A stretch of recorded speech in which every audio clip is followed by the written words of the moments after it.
오소서 성령님.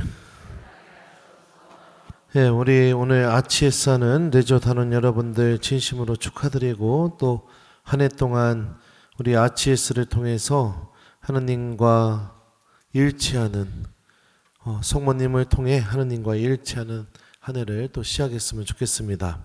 아치에스가 어떤 행사인지 혹시나 모르실까봐 제가 교본에 있는 내용을 좀 읽어드릴게요. 레지오 마리에는 성모님께 대한 신심을 중요하게 여기므로 단원들은 해마다 성모님께 자신을 봉헌해야 한다. 자, 그리고요, 이 아치에스는 라틴어인데 전투 대형을 갖춘 군대라는 뜻이다. 따라서 이 말은 레지오 단원들이 단체로 레지오에 모이신 성모님께 대한 충성을 새로이 다짐하고 성모님으로부터 앞으로 한 해 동안 악의 세력과 맞서 싸울 힘과 축복을 받기 위해서 모이는 의식을 가리키기에 적당한 말이다. 이 아치에스를 통해서 우리가 무엇을 얻게 돼요? 성모님한테요? 한 해 동안 악의 세력과 맞서 싸울 수 있는 영적인 힘, 그리고 축복, 이 두 가지를 아치에스를 통해서 받게 됩니다. 여러분들, 우리가 잊지 말아야 될 사실은 여러분들이 지금 레지오를 하고 있는 이유가 그냥 친목 모임, 기도 모임, 좋은 일 하는 모임, 이거 아닙니다. 교본에서는 누차 강조하고 있어요. 레지오 단원들은 어떤 사람들이에요? 악의 세력과 맞서 싸우는 사람들입니다. 악의 세력과 맞서 싸우는 사람들. 여러분들, 악마와 전투하기 위해서 모여서 기도하시는 분들이고, 악마와 맞서 싸우기 위해서 활동하고, 또 악마와 맞서 싸우기 위해서 성모님께 봉헌된 사람들입니다. 악마에 대해서는 제가 많이 얘기했기 때문에, 신물나게 얘기했기 때문에 강조하지 않아도 다 아실 거라고 생각합니다. 악의 근본적인 목적이 무엇일까요? 하느님과 우리가 떨어져 나가는 것, 하느님과 우리가 결합되지 않는 것, 하느님과 내가 아무 상관없이 살아가게 만드는 것, 이게 악의 가장 근본적인 목적입니다. 대표적인 것이 기도하는 삶이 사라져버리게 만들고, 미사를 사랑하는 삶이 사라져버리게 만들고, 주님의 말씀을 듣는 삶이 사라져버리게 만들고, 주님께 죄를 용서받고 회개하는 삶이 사라져버리게 만들고, 지금 못 느끼실지는 모르겠지만 교회는 이 악의 공격에 굉장히 많이 노출되어 있습니다. 많은 교우들이 기도가 사라져버렸어요. 기도를 던져버렸습니다. 심지어 묵주기도를 어떻게 해야 할지 모르는 천주교 신자들도 넘쳐납니다. 고해성사도 던져버렸죠. 하느님께 회개하고 용서받고 주님의 사랑을 체험하는 걸 좋아하지 않습니다. 좋아하질 않아요. 하느님의 말씀도 던져버렸죠. 복음을 듣고 그 복음 말씀이 우리들을 움직여서 성모님처럼 우리들의 삶 안에서 예수님께서 잉태하시는 그 거룩한 육화의 신비가 나의 일상이 되어야 되는데 그게 이루어지지 않고 있습니다. 미사를 사랑하는 것도 던져버렸죠. 무슨 일만 있으면 미사는 언제나 다음으로 미룰 수 있는 것이 돼버렸습니다. 미사 한번 가는 게 어떤 교우에게는 아주 큰일 날 일처럼 받아들여집니다. 특히 평일에요. 무슨 미사냐고 막 이렇게 소리 지르면서 살아가는 신앙인들이 넘쳐납니다. 여러분들은 이 아치에스 행사를 통해서 그런 삶을 살아가는 게 하느님으로부터 떨어져 나갔다는 것을 보여주는 영적인 표지가 되는 사람들입니다. 영적인 표지가 되어주는 사람들. 그러니까 이 아치에스를 통해서 내가 본연에 지금 어떤 부르심을 받았고 어떤 사람인지를 다시 회복해야 됩니다. 레지오를 오래 하다 보면 타성에 젖어서 내가 악과 맞서 싸우는 사람이라는 이 정체성을 잃어버리고 어떻게 하느냐? 그냥 모여서 기도하고 한 주 동안 내가 활동한 거 보고하고 이걸로 그냥 하나의 친목 모임처럼 기도하면서 만나는 친목 모임처럼 이렇게 레이조를 생각하면서 살아가는 레이조 단원들이 많습니다. 완전히 잘못됐습니다. 완전히 잘못됐어요. 매년 1월 달에 교구에 서품식이 있죠. 그죠? 서품식에 가게 되면 저는 하나님한테 회초리 맞는 기분이 듭니다. 왜요? 서품 받는 새 신부들 모습을 보면서 내가 처음에 주님의 제단에 엎드려서 어떤 마음으로 살겠노라고 얘기했던 게 생각이 나서 새사제들이 안수해주는 모습을 보면서 나도 처음에 교우들을 어떤 마음으로 대하고 내가 주님의 어떤 도구로 살아가고 싶었는지 그게 떠올라서 새사제들이 미사를 막 눈물을 흘리면서 드리는 모습을 보면서 나는 지금 미사를 지금 어떻게 드리고 있는지 이게 느껴져서 회초리 맞는 기분이 느껴진다고요. 한 명의 새사제가 거룩함을 드러내게 되게 될 때 수많은 교구의 사제들이 다 회개하고 반성하고 그런 일이 벌어지게 됩니다. 한 명의 레지오 단원이 성모님께 온전히 봉헌된 모습을 보여주게 될 때 본당에 있는 전체 신자가 다 회개하고 반성하게 되는 일이 벌어지게 되는 거죠. 이게 여러분들 레지오 단원이 악과 맞서 싸우는 모습인 겁니다. 악과 맞서 싸우는 모습. 아치스는 매년 우리가 성모님께 새롭게 봉헌하고 봉헌을 갱신하는 예식입니다.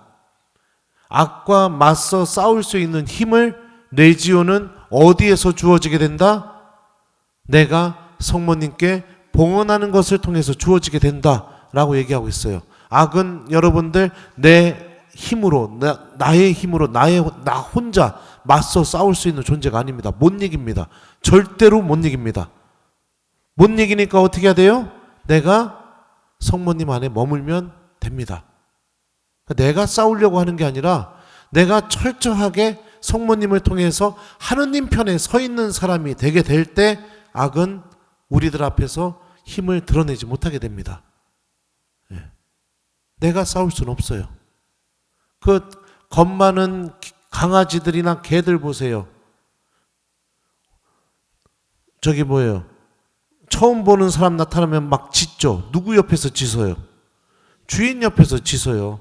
달려가서 절대 못 물어요. 근데 주인 옆에서 계속 짖어요. 왜 그럴까요? 주인이 해결해 줄 거라고 믿고 있기 때문에. 그런 것처럼 우리들도 성모님께 봉헌되는 것은 그런 의미를 갖고 있는 겁니다. 이 백실리움에 손을 얹고 여러분들은 이렇게 말하겠죠. 저의 모우 저의 어머니시여 저는 오직 당신의 것이며 제가 가진 모든 것이 당신의 것입니다. 자, 이 말을 한다는 것은 내가 완전히 성모님 편에 서겠다는 고백과 같은 겁니다. 내가 완전히 성모님의 소유가 된다는 것을 의미합니다. 이 아치에스 행사를 통해 우리가 본연의 레지오 단원으로서 가져야 할 본연의 정체성을 회복했으면 좋겠어요. 그리고 이 아치에스 행사를 통해서 여러분들이 매주 모이는 프레시디움 회합이 부탁합니다. 기도 친목 모임이 되지 않도록, 친목 모임이 되지 않도록 프레시디움 회합을 통해서 우리가 서로가 서로에게 위로하고 서로가 함께 성모님 안에 봉헌된 사람이라는 것을 다시 우리가 떠올리고 회복하고 기억하고 그러면서 우리 본당 레지오가 우리 본당 교우들에게 특히 악의 지배를 당하고 있고 악의 세력에 넘어가 있고 회개하는 법을 다 잃어버리고 그러고 살아가고 있는 우리 본당 교우들에게 하느님의 구원의 빛이 어떤 것인지를 드러내주는 거울이 되었으면 좋겠습니다.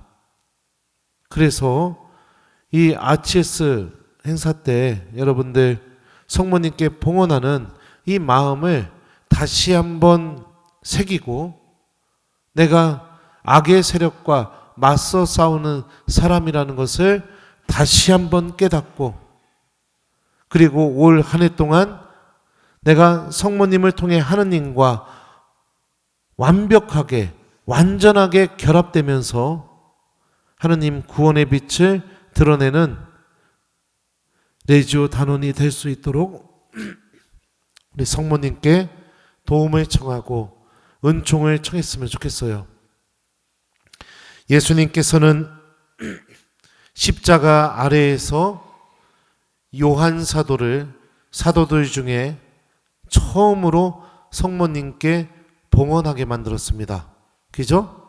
어머니, 이 사람이 어머니의 아들입니다. 이분이 너의 어머니이시다.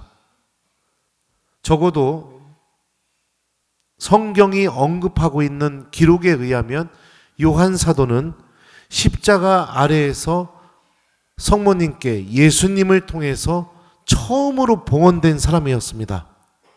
자, 요한 사도가 성모님께 처음으로 봉헌된 사도로서 봉헌된 삶이 어떤 삶인지를 생각해 봅시다. 올 1년 동안 여러분들 지금 이렇게 살으라고 제가 들려주는 거예요.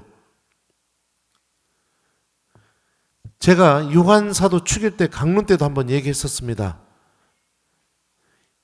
제자들 중에 유일하게 예수님 품에 기대어 앉아 있었던 이가 요한 사도였고, 요한복음은 예수님 품을 의미하는 그 가슴이라는 단어를 형제님들의 가슴을 의미하는 단어가 아니라 자매님들의 가슴을 의미하는 단어를 썼다고 제가 얘기했죠. 특별한 신학적인 의도 때문에. 자매님들의 가슴 안으로 들어갈 수 있는 사람은 매우 한정되어 있습니다. 그 자매가 정말로 사랑하는 사람만이 그 자매의 가슴 안으로 들어갈 수가 있습니다. 아무도 못 들어갑니다. 아무리 많은 돈을 줘도 절대로 못 들어갑니다. 그 자매가 정말로 사랑하는 사람만이 그 가슴으로 들어갈 수 있어요. 요한 사도가 예수님의 품에 기대요. 그러니까 예수님 가슴 안에 머물고 있었다는 것은 예수님이 정말로 요한을 사랑하고 있었다는 것을 의미하죠. 그렇게 엄청나게 사랑을 받았던 요한 사도가 예수님의 부활 장면에서 보면 빈 무덤을 향해서 베드로와 함께 달립니다. 그런데 빈 무덤에 먼저 도착했지만 들어가지 않습니다. 베드로를 기다립니다. 왜 기다렸느냐? 요한은 알고 있었습니다. 예수님께서 베드로의 반석 위에 교회를 세우겠다는 예수님의 뜻과 계획을 알고 있었어요. 그래서 내가 예수님께 어마어마하게 사랑을 받고 있는 사람임에도 불구하고 멈추고 예수님이 베드로 안에서 이루고자 하는 뜻과 계획이 이루어질 수 있도록 협력합니다. 그래서 베드로가 먼저 들어가게 기다립니다. 이 일이 여러분들 언제 일어나게 되었어요? 십자가 아래에서 예수님을 통해 요한이 성모님께 봉헌된 다음에 나오는 장면이에요. 이 장면이 나오기 전에 공간복음서에 의하면요, 제베데오의 아들 요한, 그러니까 요한과 요한 사도와 야고보는 어떻게 했나요? 엄마를 통해서 예수님한테 찾아가서 어떻게 했었죠? 선생님의 나라가 오게 될 때 제 아들 한 명은 선생님 오른쪽에, 또 하나는 어디에? 왼쪽에 앉게 해달라고 로비를 했었어요. 치맛바람을 일으켰다고요. 충분히 그러고도 남죠. 내가 유일하게 예수님 가슴 안에 들어갈 정도로 12제자 중에 유일하게 사랑받았던 사람이니까. 근데 성모님께 십자가 아래에서 봉헌되고 난 뒤에 요한 사도의 태도가 확 바뀝니다. 멈춥니다. 안 들어가요. 베드로가 들어가게 만듭니다. 또 예수님의 부활 장면을 또 떠올려 봅시다. 7제자가, 그러니까 6제자가 베드로와 함께 물고기를 잡으러 갑니다. 거기서 예수님이 나타나셔서 밤새 한 마리도 못 잡은 제자들을 향해서 깊은 데로 나아가서 그물을 던져서 물고기를 잡으라고, 그러면 많이 잡을 거라고 얘기해요. 그러니까 예수님 말씀대로 하니까 물고기가 어마어마하게 잡혀요. 근데 이 장면은, 요한복음이 전하는 이 장면은요, 루카복음에 의하면 베드로가 예수님을 처음 만났을 때 장면과 매우 흡사합니다. 매우 흡사해요. 예수님이 시몬의 배 위에서 사람들에게 가르치기 위해서 배를 좀 저어 나가달라고 시몬한테 부탁하죠. 베드로에게. 그리고 가르칩니다. 가르치고 난 다음에 베드로에게 뭐라고 해요? 깊은 데로 나가서 그물을 던져라. 그러면 고기를 많이 잡을 것이다 하니까 베드로가 이렇게 얘기합니다. 스승님, 저희가 밤새도록 그물을 내려봤지만 한 마리도 못 잡았습니다. 하지만 스승님이 말씀하시니 제가 그물을 내리겠습니다 하고 예수님 말씀대로 그대로 해서 그물을 내렸다가 물고기를 잡으니까 어마어마하게 잡히자마자 베드로는 예수님의 무릎 앞에 무릎을 꿇고 이렇게 얘기합니다. 주님, 저는 죄가 많은 사람입니다. 저에게서 떠나주십시오. 그러자 예수님이 어떻게 하죠? 너는 사람 낚는 어부가 될 것이다. 나를 따라오너라. 이게 베드로가 처음으로 받았던 부르심 장면이에요.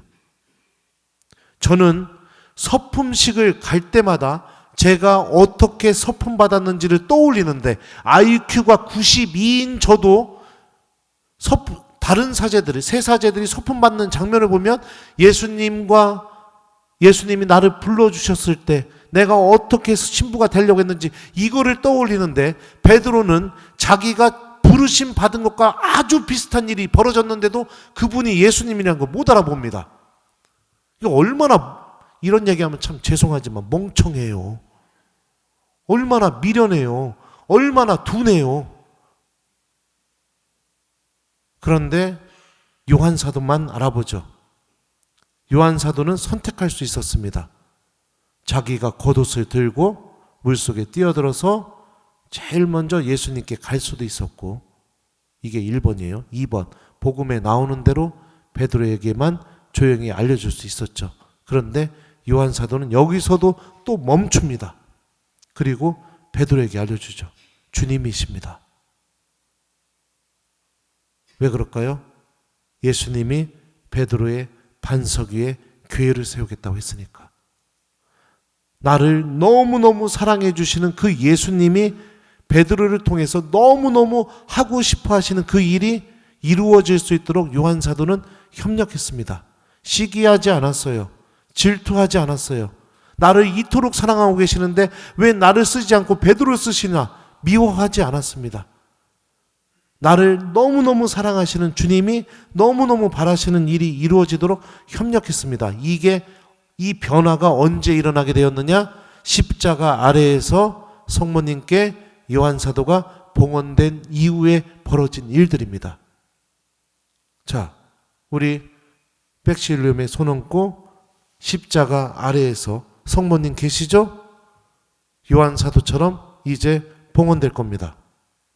올 한 해 우리가 어떻게 살아야 될지, 어떻게 봉헌된 사람으로 살아야 될지 명확하겠죠. 주님께서 누군가를 통해서 이루고자 하는 뜻이 드러나게 되었을 때 시기하거나 질투하거나 내가 주인공이 되고 싶어 하거나 그런 게 아니라 그 일이 잘 이루어질 수 있도록 협력하는 사람이 되는 게 중요하겠죠. 이미 성모님께서 여러분들 사이에서 올 한 해 동안 특별한 일을 하시겠다고 보여주신 사람들이 있습니다. 누굴까요? 여러분들의 단장들, 각 프레시디움의 사간부들, 성모님께서 이미 뽑으셔서 특별하게 이 사람들을 통해서 일하시겠다고 보여주셨습니다. 자, 그러면 우리들은 요한 사도처럼 성모님께 봉헌된 사람처럼 단장 이하 사간부들이 우리 프레시디움을 살리고 악의 세력과 맞서 싸우는 그런 활동을 일으킬 수 있도록 기도하고 협력하면서 우리가 봉헌된 사람으로서 올 한 해 살아야겠죠. 또 올 한 해 주님께서 또 보여주신 사람들이 있어요. 본당의 모든 봉사자들, 그들을 통해서 당신의 뜻을 이루겠다고. 자, 그러면 우리가 본당의 모든 봉사자들에게도 협력하고 협조하고 도와주고 그러면서 살아야겠죠. 다른 사람들은 안 그래도 돼요. 근데 여러분들은 꼭 그래야 돼요. 왜요? 봉헌된 사람들이니까. 십자가 아래에서 성모님 곁에서 예수님 앞에서 봉헌된 사람들이니까. 우리 모두 이 아치에스 행사를 통해서 레지오 다노는 악의 세력과 맞서 싸우는 사람이라는 이 정체성을 다시 한번 회복하고, 그래서 우리들의 프레시디움이 기도하기 위해 모인 친목 모임이 되지 않도록 악의 세력과 맞서 싸우는 영적인 힘을 얻어내는 회합이 될 수 있도록 성모님께 도움을 청하고요. 두 번째, 올 한 해 동안 성모님께 봉헌된 사람으로서 하느님의 뜻이 이루어지는데 협력하는 올 한 해를 살아갈 수 있도록 성모님께 이 두 가지 은총을 청하면서 우리 모두 성모님께 우리 자신을 봉헌했으면 좋겠습니다. 성모님의 믿음은 언제나 여러분들 주님 말씀과 함께 또 그 말씀이 이루어지기를 간절히 바라는 그 믿음을 갖고 있습니다. 오늘 부족한 저를 통해서 하느님께서 여러분들에게 들려주신 성경 말씀이 여러분들 안에서 반드시 이루어질 수 있도록 저도 마음을 다해서 청하겠습니다. 우리 한 손에는 주님 말씀을, 한 손에는 묵주를 들고 성모님 편에 서서 하느님과 아무 상관없이 살아가는 삶이 행복하고 기쁘다라고 악이 뿌려놓은 이 씨앗을 하나씩 하나씩 걷어내면서 본당을 성화하고 성직자들을 성화시키고 우리 교우들을 성화시키는 레지오 단원이 되었으면 좋겠습니다. 감사합니다.